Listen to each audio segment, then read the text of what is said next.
What's up, guys? Jar here, back with another video. And basically in this video I'll be teaching you guys how to steal your competitors' customers legally, of course, right? So this is my brand, Angelic, right? As you can see here. And basically let's dive straight into it. So first things first, we have to understand before we get started, marketing fundamentals, and more specifically market awareness levels. And I know I keep hounding on this in my prior videos, but it's very important that we understand this. And really, we're just going to break down, the different market sophistication and market awareness levels, right? So with market awareness, right, using, the Eugene Schwartz with breakthrough advertising, we have 5 different awareness levels, right? We have unaware, problem aware, solution aware, product aware, and most aware, right? And essentially through these different awareness levels, we can really, grasp the idea on how we can really capture demand and capture customers ultimately from our competitors. And basically, I'll give you guys a quick definition and example of how this looks like, right? So from unaware perspective, right, the consumer is going to be saying, I don't see anything wrong, right? From a problem aware perspective, they're going to be saying, I wish I can fix it. I wish I can fix this. Solution aware, they're saying, what's the best way to solve this? Product aware, they're saying which brand is best for this. And most aware is, should I buy now or wait? So what that looks like in practice, really utilizing, let's say a supplement brand as an example, right? Supplement brand specifically to give you more energy, right? Unaware stage market awareness would look like, I'm just exhausted all the time, but that's probably just part of getting older, right? So they're unaware, right, that of the problem. They just have a symptom at this point, right? Problem aware, no matter how much I sleep, I still feel drained and unfocused during the day, right? Solution aware, this is where they're becoming aware of the solution, right? So maybe I need some kind of supplement or vitamin to boost my energy, right? So they're exploring different solutions, things of that nature. And now product aware is they have come to the conclusion that they need a supplement. Now in product aware, they're asking, which energy supplement brand actually works without making me jittery, right? And then most aware would be, if this brand has good reviews and a money back guarantee, I'll try it. So you can see the different awareness levels and the different thought processes from these consumers in each gap. And utilizing this, we can really, really game the system. So when it comes to marketing and advertising, there are different stages in the funnel. So you probably guys heard of, top of funnel, middle of funnel, bottom of funnel, right? So top of funnel is going to be more educating, anything more awareness, more broad videos that are entertaining, positive user experience, etc. Middle funnel is going to be more social proof, and then bottom of funnel is essentially just going to be selling and capturing that demand, right? So bottom of funnel, right, we're particularly looking at product aware and most aware, right? So bottom of funnel, people are aware of your brand, right? They just need that slight convincing in order to purchase, right? Uh, um, some good examples of product aware ads, right, in relation to actually stealing competitors, customers, right, is actually creating us versus them ads, right? So basically, what this looks like, this is a supplement company called Grunts, and basically they're comparing themselves to AG1, another product in the space, and essentially just showing the comparison. So this one has 6 grams of fiber as compared to the 2 grams of fiber, has less calories, and it has less carbs, as you can see here. And you can see the engagement on this, and this is probably a very good ad for them.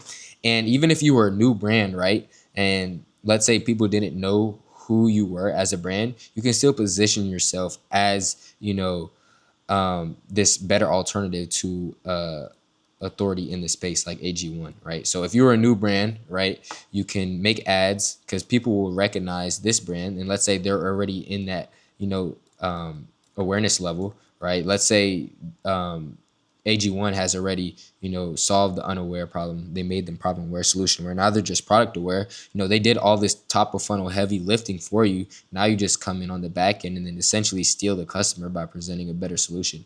And that's actually what a lot of brands do successfully, is they essentially let all these bigger players really generate the demand and interest and top of funnel for the market, and they just simply come in at that product aware stage and really just present a better solution, right? So basically, this is another example. This is emergency versus this other brand, right? And as you can see, less calories, less added sugars, clear as day, right? So now someone who's in the market for emergency might choose this brand over this brand, right? And then same for this brand, everyday dose versus rise. As you can see, this one just says just states it's actual real mushroom coffee. And then it has this long primary text, as you can see here. And as you can see here, just doing this, right, you don't really have to create, the top of funnel. While ultimately in order to reach real scale, you can do that. But really you can just, starting out, just really capture demand in the market by, really targeting your customers bottom of funnel, and really just stealing those customers away from them essentially, right? So another way this can look, for most aware, is just providing a better offer, right? Let's say AG1 costs just very simply $100 for this specific product, and Gruns comes in and offers the same product for $50, so half of that, right? That is just a simple case on offer. And then there's other things like free shipping, things of that nature. As you can see, price discount right here. And then also BOGOs and things of that nature, right? So just presenting a better offer and a better alternative for that, right? So how that might look specifically for apparel, let's say you're looking for a slim fit t-shirt, right? And you have this one brand in mind, but this other brand is 50% cheaper, right? So which brand will you buy from, considering, the product is essentially the same, probably the cheaper brand, right? So moving on forward from this, we're going to move down to Google Ads, and essentially more specifically PMAX campaigns. Now what PMAX is essentially it aggregates all of Google Ads main tools, right? So we have YouTube, display, search, discover, Gmail, maps, etc. Right now, basically with this, right, you can really get this omnipresence effect, right, and really appear on, pretty much most of, people's apps outside of, the main ones like Meta and TikTok, right? So YouTube, when they're searching something up on Google, even on websites on Google, and when they go to the email, things of that nature, right? And really what this looks like in practice, right? Let's say someone was looking up for a hoodie, right? And you were a brand that nobody knew about.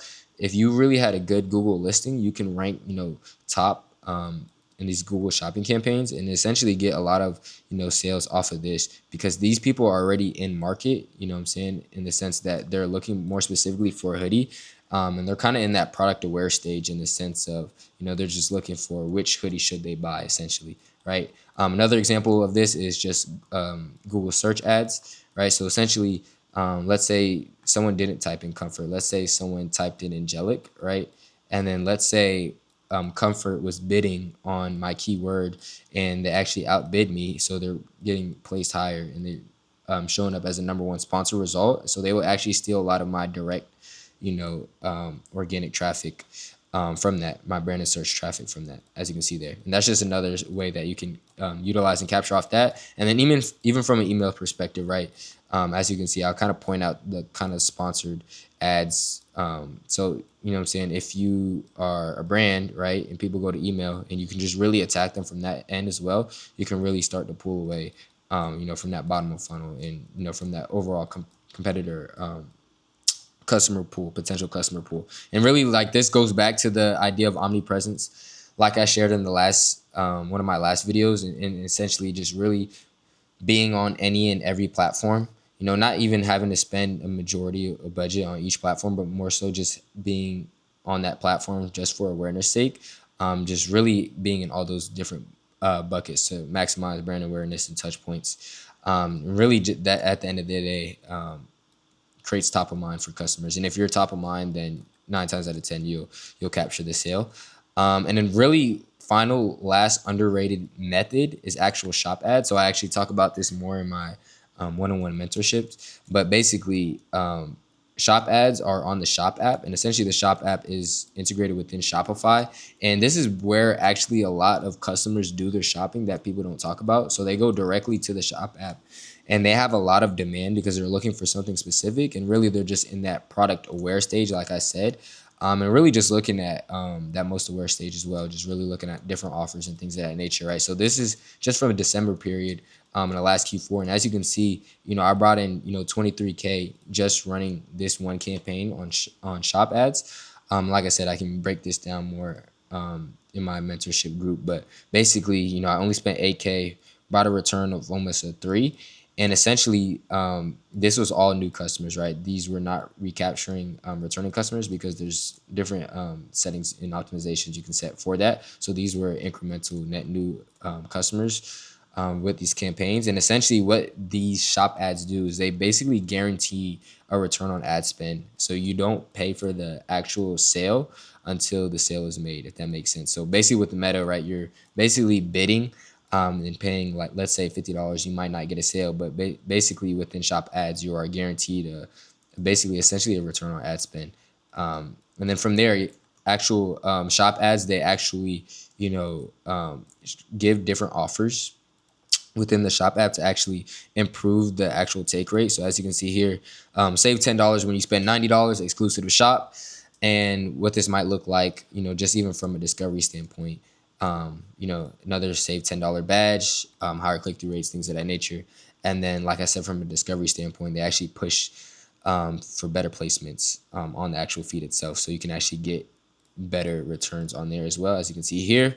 And yeah, ultimately, it's just a very underutilized app platform, and you can really drive a lot of incremental growth, when you're scaling all these other channels, and really just being very omnipresent about everything.